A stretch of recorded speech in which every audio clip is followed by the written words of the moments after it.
4 గంటల నుంచి వర్క్ చేస్తున్నా. కళ్ళు మంటలు పడుతున్నాయి, బాగా రెడ్నెస్గా ఉన్నాయి. ఏం చేయాలో అర్థం కావట్లే. ఫ్యూచర్లో బాగా నేను వర్క్ చేయలేనేమో. అర్జెంటుగా ఐ డాక్టర్ని కన్సల్ట్ అవ్వాలి.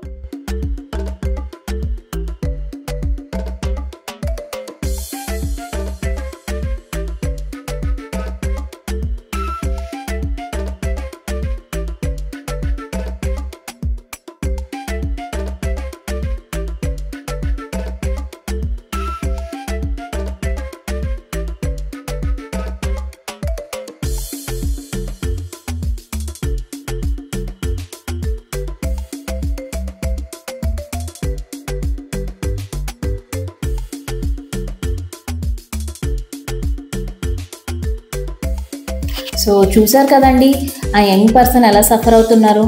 దానికి రీజన్ డిజిటల్ ఐ స్ట్రెయిన్ అంటామన్నమాట.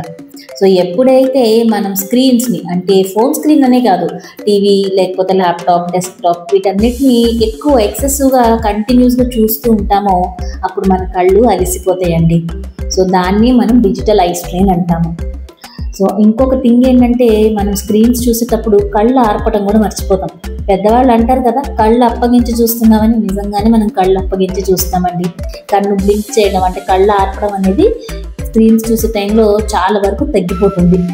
సో ఈ 2 కారణాల వల్ల మన కళ్ళు అనేవి టయర్డ్ అయిపోయి మనకి కళ్ళు మంటలు రావడం, కళ్ళ నుంచి నీళ్ళు కారడం, ఇంకా headache, neck pain, back pain ఇవన్నీ వస్తాయి.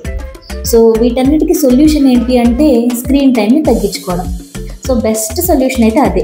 కానీ మన డైలీ లైఫ్లో మన చుట్టూ ఎన్ని స్క్రీన్స్ ఉంటున్నాయి అండ్ మనం ఎడ్యుకేషన్ కోసం, వర్క్ కోసం స్క్రీన్ చూడక తప్పట్లేదు. సో ఇలాంటి పరిస్థితుల్లో మనము కొన్ని ప్రికాషన్స్ ఖచ్చితంగా తీసుకోవాలి. సో దానిని డిజిటల్ హైజీన్ అంటున్నారు. సో అందులో మనం తీసుకోవాల్సిన ఫస్ట్ ప్రికాషన్ ఏంటంటే బ్రేక్స్. ఫ్రీక్వెంట్గా స్క్రీన్ చూసేటప్పుడు బ్రేక్స్ తీసుకోవాలి. ఐడియల్లీ అయితే ఎవ్రీ 20 మినిట్స్కి ఒక 20 సెకండ్స్ బ్రేక్ తీసుకోవాలి. ఆ బ్రేక్లో ఏదైనా మనం దూరంగా చూడడం కానీ, కళ్ళు మూసుకోవడం కానీ చేయొచ్చు. అండ్ సెకండ్ ప్రికాషన్ ఖచ్చితంగా గుర్తుపెట్టుకొని బ్లింక్ చేయాలి. అంటే కనురెప్పల్ని ఆర్పాలన్నమాట. అలా ఆర్పడం వల్ల మన కంటి మీద ఉండే నీటి పొర ఈవెన్గా డిస్ట్రిబ్యూట్ అయ్యి కన్ను టయర్డ్ అయిపోకుండా హెల్ప్ చేస్తుంది. అండ్ థర్డ్ థింగ్, ఎప్పుడు చీకట్లో ఫోన్స్ చూడకండి. ఈవెన్ ల్యాప్టాప్, డెస్క్టాప్ అయినా సరే చీకట్లో అసలు చూడొద్దు. ఎప్పుడు కూడా చుట్టూతా లైట్ ఉండేటట్టు చూసుకోవాలి. అండ్ ఇంకొక మోస్ట్ ఇంపార్టెంట్ థింగ్ ఏంటంటే మీ పొజిషనింగ్. మీరు ఫోన్ చూస్తున్నా లేకపోతే ల్యాప్టాప్, డెస్క్టాప్ చూస్తున్నా కూడా మీరు కరెక్ట్ పోస్చర్లో కూర్చోండి. మీ బ్యాక్ స్ట్రైట్గా ఉండాలి. మీ కంటి లెవెల్కి మీ స్క్రీన్ అనేది ఉండాలి. తల వంచి చూడడం కానీ, తల ఎత్తి చూడడం కానీ సాధ్యమైనంత వరకు అవాయిడ్ చేయండి. అండ్ వీటన్నిటితో పాటు రెస్ట్ కావాలి. సో స్క్రీన్స్ చూసేటప్పుడు ఎలా అయితే బ్రేక్స్ తీసుకోవాలని మనం మాట్లాడుకున్నామో అలాగే డే అండ్ లో పీస్ఫుల్గా గుడ్ క్వాలిటీ నిద్రపోవడం కూడా మనకు అంతే ఇంపార్టెంట్.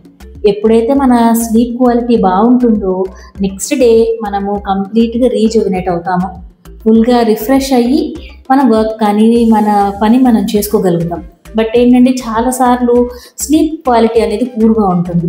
రీజన్ ఏంటంటే నిద్రపోయే ముందు వరకు కూడా స్క్రీన్స్ చూస్తున్నారు. అది అస్సలు అడ్వైజబుల్ కాదండి.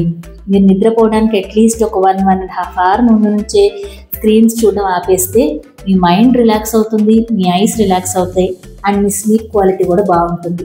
ఈ చిన్న చిన్న ప్రికాషన్స్ తీసుకొని మీరు డిజిటల్ ఐ స్ట్రెయిన్ నుంచి సేవ్ అవ్వచ్చు అనమాట.